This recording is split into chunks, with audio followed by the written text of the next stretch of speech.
Hi everybody, I'm John of Millinery and welcome back to my channel, and in this video we're going to be looking at social media. So we're in a weird time of life at the moment where people are self-isolating and quarantine. There's a lot of illnesses going around, and I know a lot of people are going to be staying at home, so this is a perfect time for you to look at the business side of your millinery and see where you can make improvements in social media.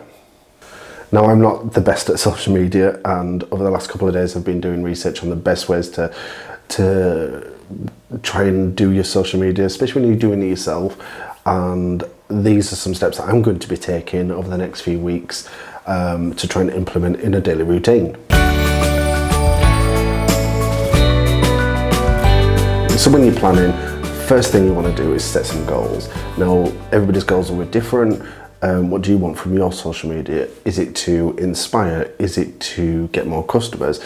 Is it to share skills? Is it to promote a range or promote a certain hat that you've made?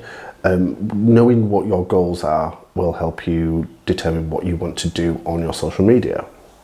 Next up in the planning stage is have a look at what other people are doing. Obviously don't copy what they're doing, because nobody likes a copycat, but see what works for other people. Is it what text do they use, or what's their style, or do photos get more impact than written text? See what other people are doing and see how you can build on what they're already doing. And then another big thing, especially when you're planning in advance, is having a social media calendar. Now, there are lots of calendars around, but I've put a simple Google Sheets document together. In the description below there should be a link to the Google Box drive for that specific template. And in that template, it's got months, so January to December, and you can just list day by day exactly what you want to do on each of your social media platforms. Now, there is an example page, and I've put a few examples of how to schedule things. So planning is very key.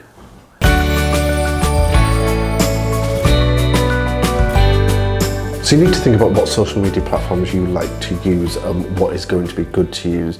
There are lots of different platforms out there: Facebook, Instagram, Twitter, Pinterest, LinkedIn, YouTube, Bitly, TikTok, so many, and you need to find the one or few or many that you are comfortable using.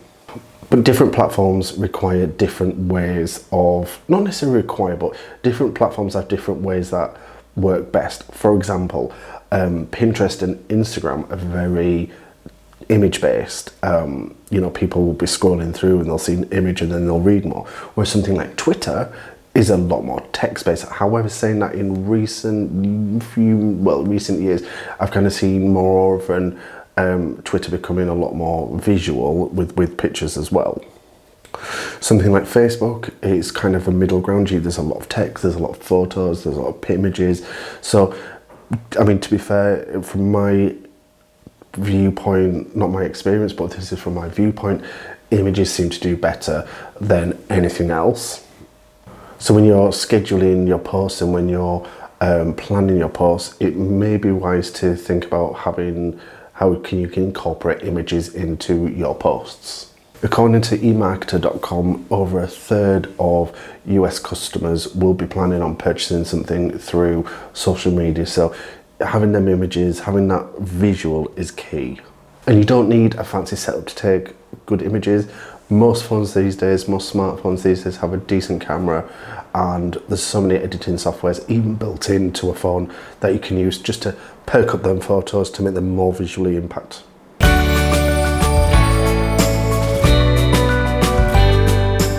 One other key part of social media is knowing your audience, and knowing the audience that you have and knowing the audience that you want. And if those two are the same, then you're doing good. But if they're not the same, then you need to rethink about what you're doing with your audience. And all social media platforms have ways to look at your audience. If you are registered, I think it's like Instagram is, you have to change to a business account for you to see demographics, to be able to see all that sort of side of things. So Check your settings in all your social media platforms.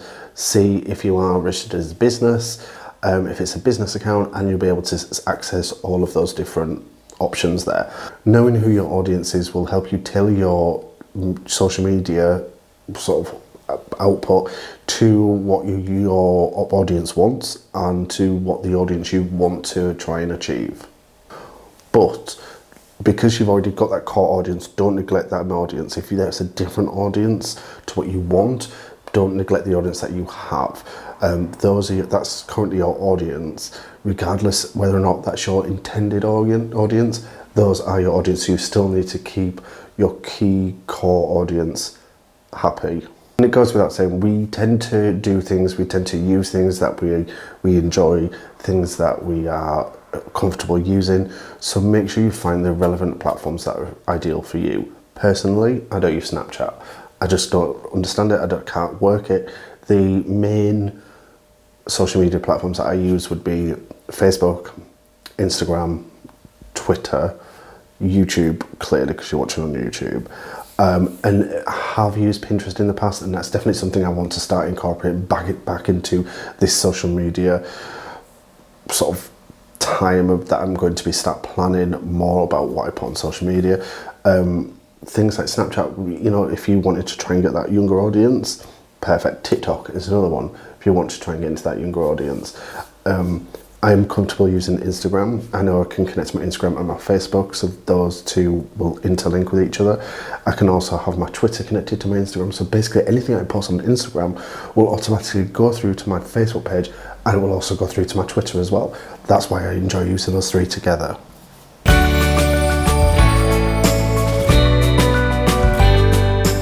Don't neglect your followers if they communicate with you. It's, you know, if somebody sends you a message, reply to them. If somebody gives you a bit of advice, thank you. And on YouTube, what I do is if it's something that I can reply to, I will reply. And if it's something that doesn't necessarily need a reply, I'll just like it and I'll heart it on YouTube, for example. On Twitter, you know, there's the heart button, and on Facebook, there's the like button. So it's a way of still interacting with your customers, with your fans, with your followers, but without having to engage in a full-on conversation with that fan.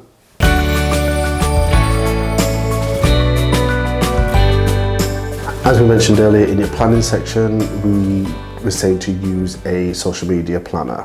So schedule your content in advance using that. So have a think, right, what do I want to put out next week? So I wouldn't do it at the beginning of the week. I would schedule for next week. And have a think. So you've got this week to do all the work that you need to do for next week. And that is how I'm going to try and do this YouTube channel, is by recording one week, uploading the next week. That way, if something comes in the way, you're not tied down to a specific time. You know, it's already done. You know, you've got a bit of backlog, you've got a bit of time to catch up. Just schedule, and you shouldn't have too much of a problem. You don't even need to post to every platform every day. You could have, you know, maybe Facebook on Monday, Wednesday, Friday, Instagram on Tuesday and Saturday, and maybe Pinterest on a Sunday. You don't need to do everything every day. Now, if you do have the time and you do have the patience, you can post to everything every day. Just make sure if you are posting every day to do it at the same time to make it consistent. So if you regularly post at 8 p.m, make sure your posts come up at 8 p.m, because people will be expecting to see your content at a specific time if you are putting it out consistently at a specific time.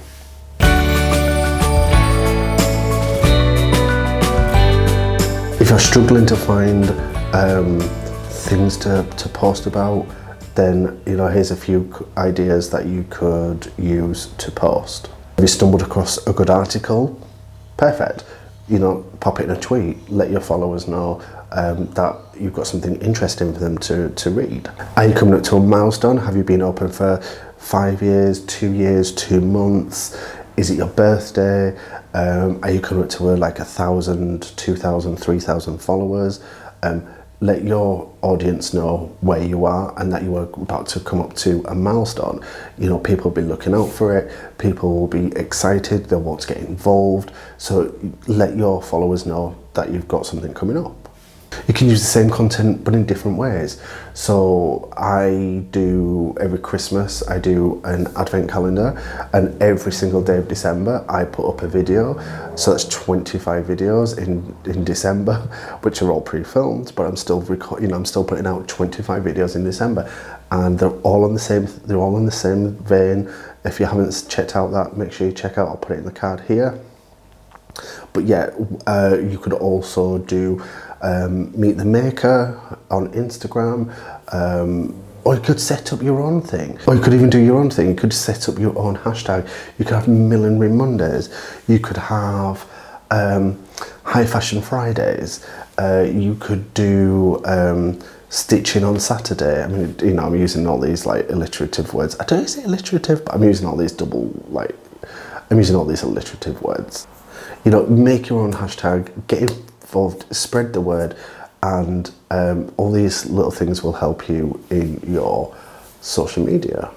You could even make your own content using something like Canva. Canva have a free login, so you can, I mean, the options are a lot limited when you don't pay, but there is a free option to be able to create little things like, you know, if you're making for Instagram, you could make a square and put, you know, some words, some text about something that's coming up. You don't necessarily need to use a photo, and you definitely don't need to use Photoshop if you don't have Photoshop. It was a bit of a ramble, and hopefully it was a little organised. I'm not a social media pro at all, but in these times of need, I thought I'd put some content out which is suitable for people who are a little bit, you know, stuck at home, they're not sure what to do next.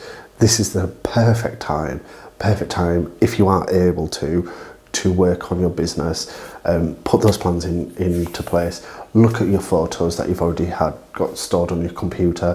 What can you do with these? There's a million and one different things, and if you have something that you want to try and you want to share it with the rest of us, leave it in the comments down below. And if you have any other ideas for anything social media, also pop them in the comments down below as well. Well, thank you very much for watching, and hopefully you've taken something from this. In the next video in this mini series that I'm doing, we're going to be looking at setting up your own website. So if you are interested in that, drop this video a like, and I will see you in the next one. Bye.